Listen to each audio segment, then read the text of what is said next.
네, 안녕하세요. 교회 창립 56주년을 우리 함께 축하합니다. 오늘 전도서 13번째 강의로요. 오늘 본문은 전도서 5장 1절에서 7절까지의 말씀이고요. 주제는 하나님으로 잡았습니다. 먼저 우리 본문을 한번 같이 읽고 시작합니다. 전도서 5장 1절에서 7절의 말씀입니다. 너는 하나님의 집에 들어갈 때에 내 발을 삼갈지어다. 가까이 하여 말씀을 듣는 것이 우매한 자들이 제물 드리는 것보다 나으니 그들은 악을 행하면서도 깨닫지 못함이니라. 너는 하나님 앞에서 함부로 입을 열지 말며 급한 마음으로 말을 내지 말라. 하나님은 하늘에 계시고 너는 땅에 있음이니라. 그런즉 마땅히 말을 적게 할 것이라.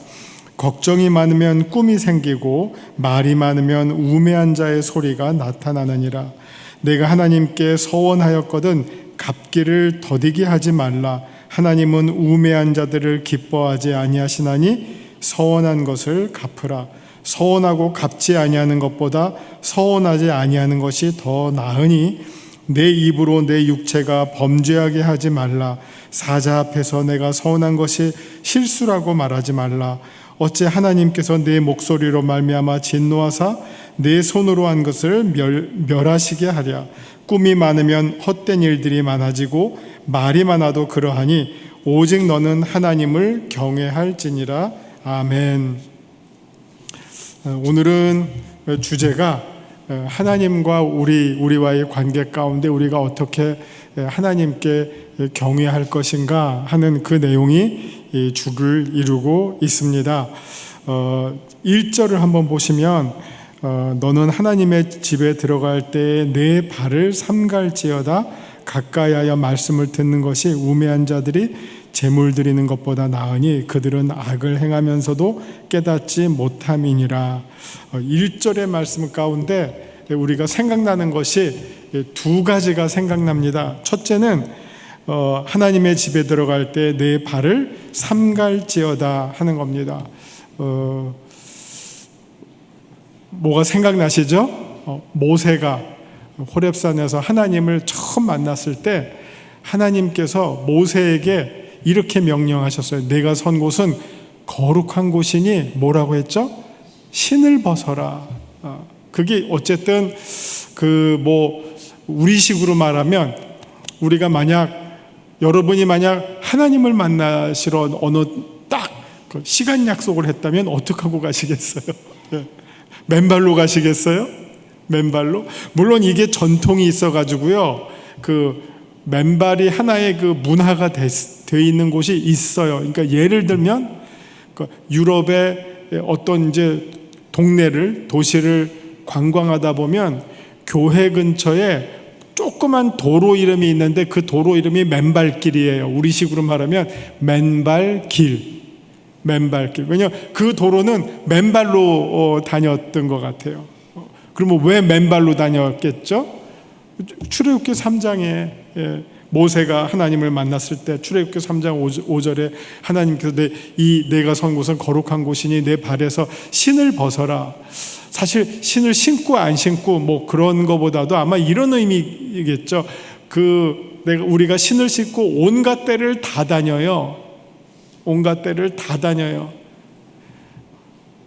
그런데 하나님 앞에 나올 때는 다 온갖 데를 다 다녔던 것과는 조금 구분을 해야 되지 않나.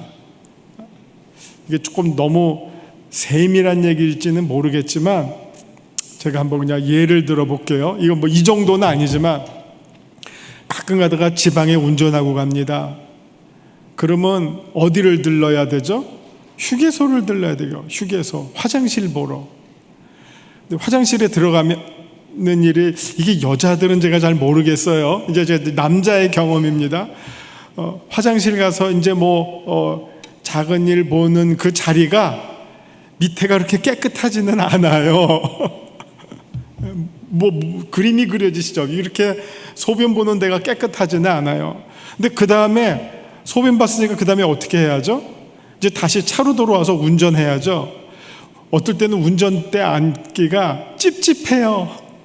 마음 같아서는 신발바닥을 이렇게 막 세면대에서 씻고선 운전하고, 왜냐면 내가 이걸로 이제 악셀레터 밟을 거고 브레이크 밟을 거고 해야 되는데, 좀 전에 그 자리가 좀 그랬는데 이거 곧장 내가 운전해야 되는 게 좀 기분이, 그래서 마음 같아서는 그러는데, 그렇다고 제가 막 거기서 세면대에서 신발 벗어서 바닥을 또 물로 씻고 타면 그런 사람은 없잖아요. 마음은 그래도 어쩔 수 없이 타잖아요.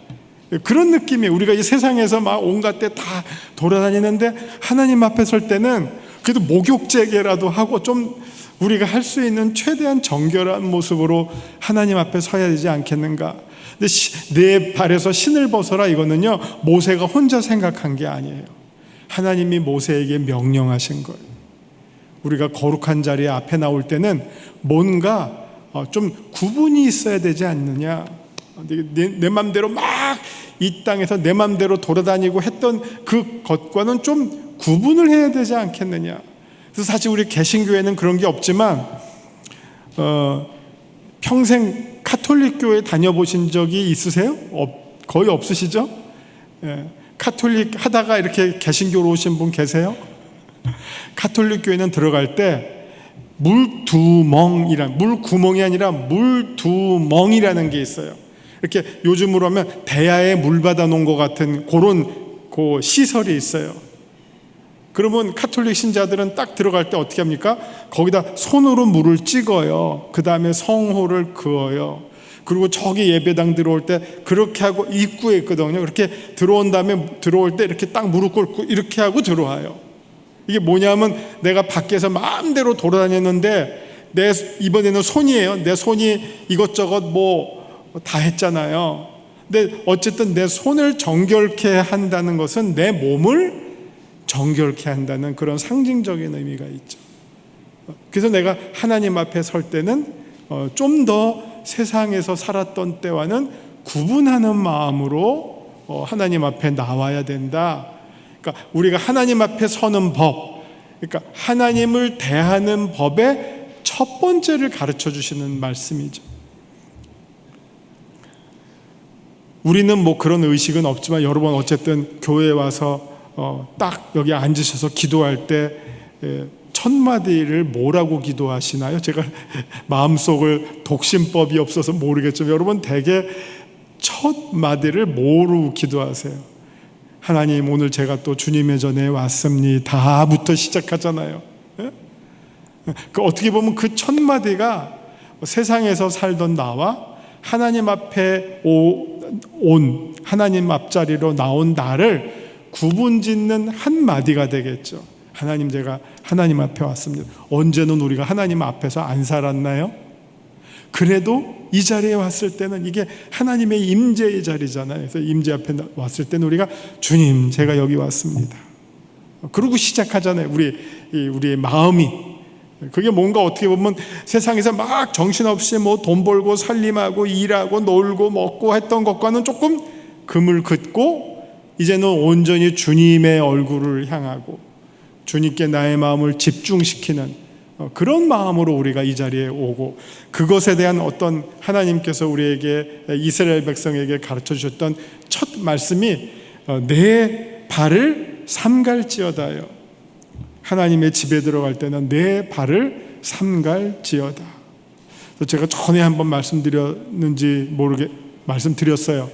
저기 스위스 쥐리히에 가면 WCC 본부가 있어요. 거기 이제 채플이 있어요. 예배당에 WCC 예배당이 있어요. 근데 그 예배당에 우리로 말하면 저기 이제 저기 4칸의 문이 있잖아요. 저 바깥에 약간 파여 있어요. 땅바닥보다 조금 파여 있어요. 그리고 거기다가 무늬가 있는데 이렇게 물결 무늬가 그림 그려져 있어요. 실제로 물은 없어요. 근데 물결 무늬가 이렇게 웨이브가 이렇게 그려져 있어요. 들어오는 사람마다 그 공간을, 저 입구를 밟고 들어오게 됐어요. 밟고 들어와요. 그리고 거기서부터 이 통로가 이렇게 좀 비스듬히 아래로, 이 강대상이 아래에 있으니까 좀 비스듬히 내려오는데, 여기에서 그 통로는 역시 물이 흐르는 그림이 그려져 있어요. 그러면 이제 모든 물들이 샘으로 만나는 거죠. 근데 이게 두 가지 의미에서 우리는 연합의 의미가 있고, 그 다음에 요한계시록에 있는 새 에덴에 흐르는 생명수를 상징하고, 그 다음에 저기 앞에 있는 그 발 들어오는 자리에 물결이 있다는 것은 발을 씻고 들어온다는 의미예요. 발을 씻고 들어온다. 세상에서 내가 마음대로 돌아다녔던 부정한 나를 그 자리에서 내가 씻고 하나님 앞에 나온다. 그런 어떤 상징적인 의미를 가지고 예배당을 그렇게 설계했어요. 그래서 그걸 보면서 우리가 그 상징적인 의미를 우리가 깨닫고 그런 마음을 우리가 같이 가지면 되는 거죠. 그게 지금 1절의 말씀이고, 1절의 두 번째 말씀이 있잖아요. 그 우매한 자들이 제물 드리는 것보다 나으니 그들은 악을 행하면서도 깨닫지 못합니다. 하나님의 말씀을 듣는 것이 제물을 드리는 것보다 낫다. 누가 생각나세요? 이번에는 사울이 생각나죠. 하나님께서 사울에게 아말렉을 칠 수 있게 하셨어요. 아말렉 족속을 진멸하게 하셨어요.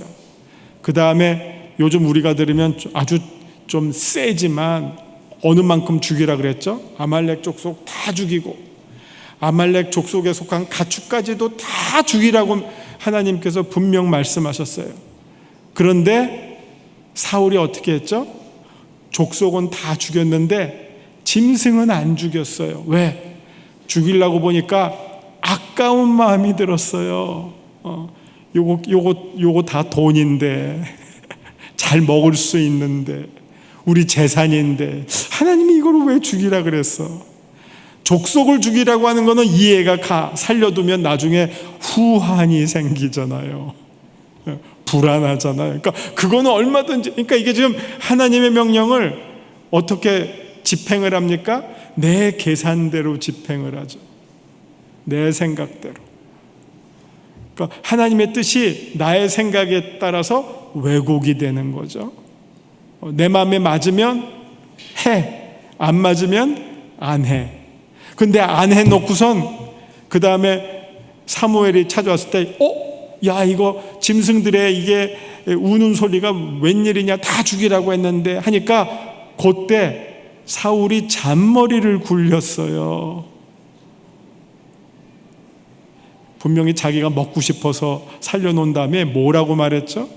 요걸로 하나님께 제사를 드리려고 살려뒀습니다. 하나님을 팔아먹어요. 언제나 죄인이 하는 대표적인 특징이 뭐냐? 자기의 죄를 변명하는 거, 혹은 자기의 죄를 합리화해요. 이거 아담과 하와의 타락에도 나왔죠. 하나님이 내게 주신 여자가 먹으라고, 하나님을 물고 들어왔어요. 하나님이 내게 주신 여자가 먹으라고 해서 내가 먹었습니다. 누구 탓? 하나님 탓. 이것도 지금 사울이 하나님의 명령을 있는 그대로 따르는 게 아니라 각색을 한 다음에, 그 다음에 너 왜 그렇게 하나님의 명령에 순종하지 않았어 하니까 하나님을 팔죠. 하나님께 제사 드리려고 남겨둔 이거는 제물이에요. 누가 하나님이 제사를 원했나요? 그 제물 가지고 없애라고 했는데, 거기서부터 사울은 하나님의 눈 밖에 나가게 된 거죠. 그거를 지금 이 솔로몬은 5장에서 어떻게 하나님을 우리가 대해야 될지에 대해서 알려주고 있는 거죠. 5장 1절서부터 하나님 앞에 우리가 어떻게 하나님 앞에 구별된 마음으로 나와야 하는가. 그 다음에 내 생각대로가 아니라 하나님의 명령을 순종한다고 하는 것이 어떤 것인가. 사실 순종이라고 하는 거는요, 자기 생각을 주장하는 게 아니에요. 내 생각과 달라도 따를 때 순종하는 거예요.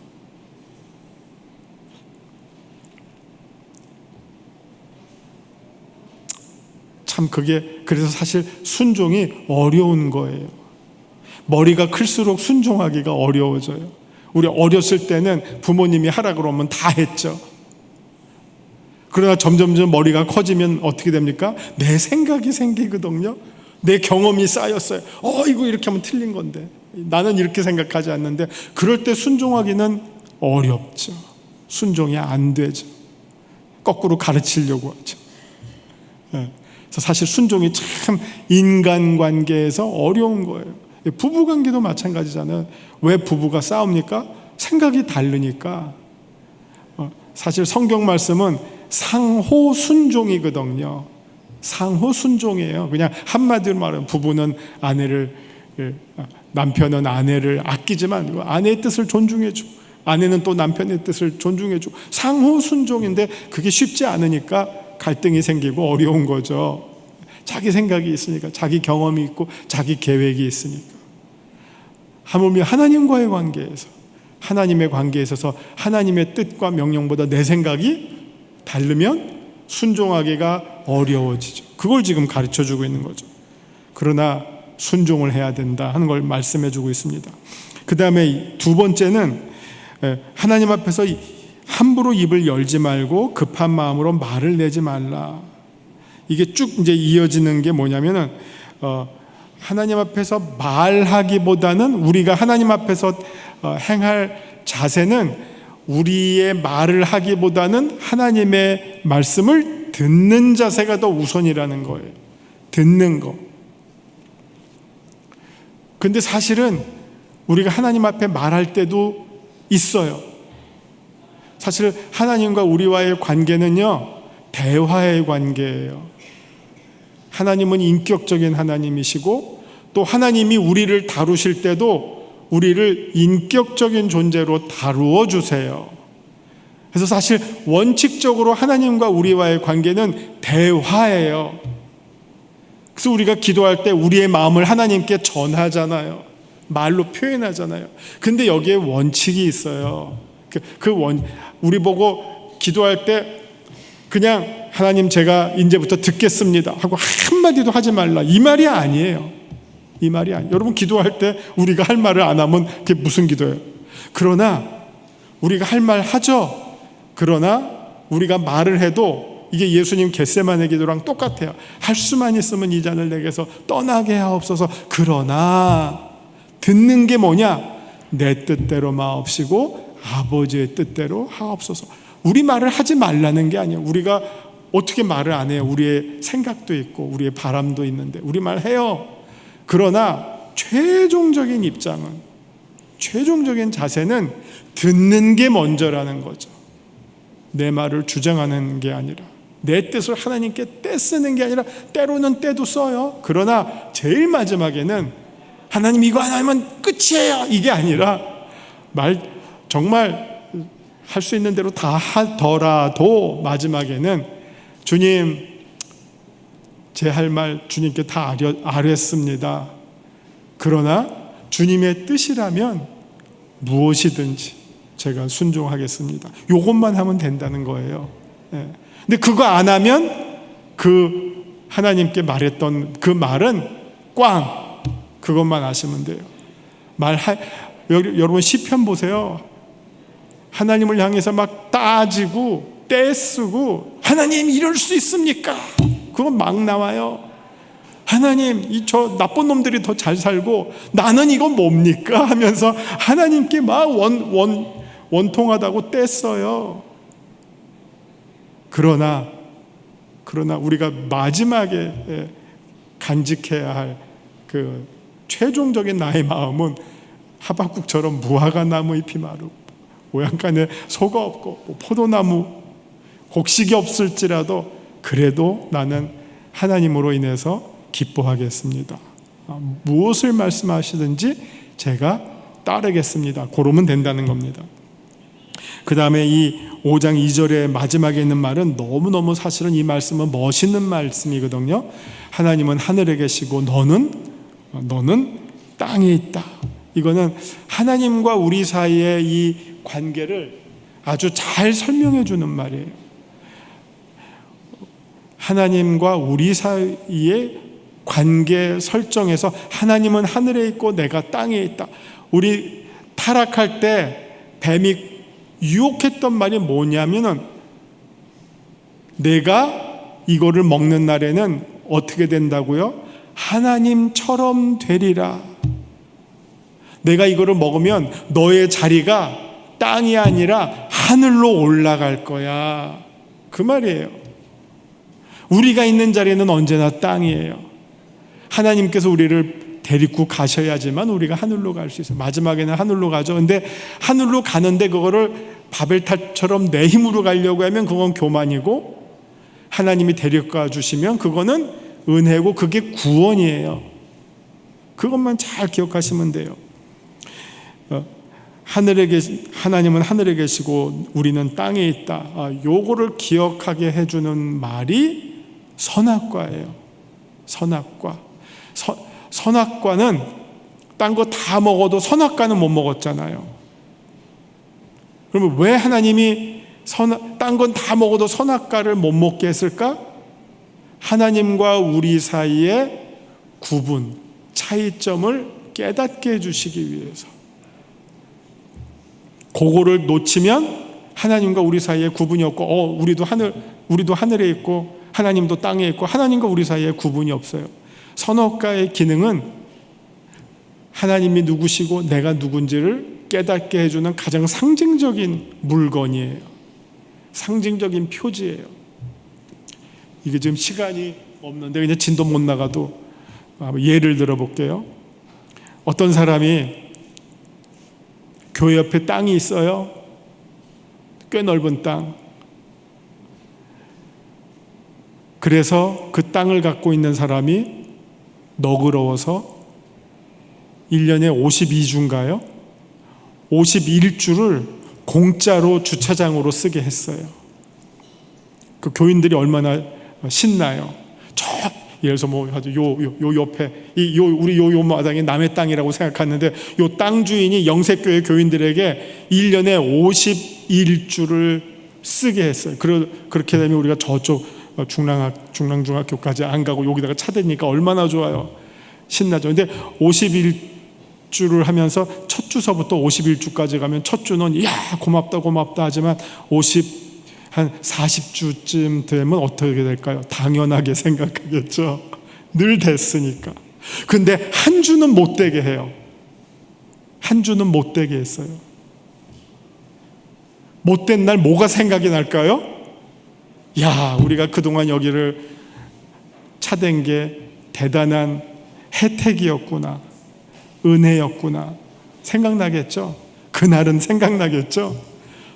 그날 여기 차 못 대고 그냥 어디로 뺑뺑 돌다가 아니면 집에서부터 오늘은 차 못 갖고 간다 하면서 주차장을 생각할 거 아니에요. 선악과가 똑같아요. 다 먹을 수 있어요. 그것만 못 먹어. 그럼 못 먹는 걸 통해서 뭘 생각할까요? 하나님.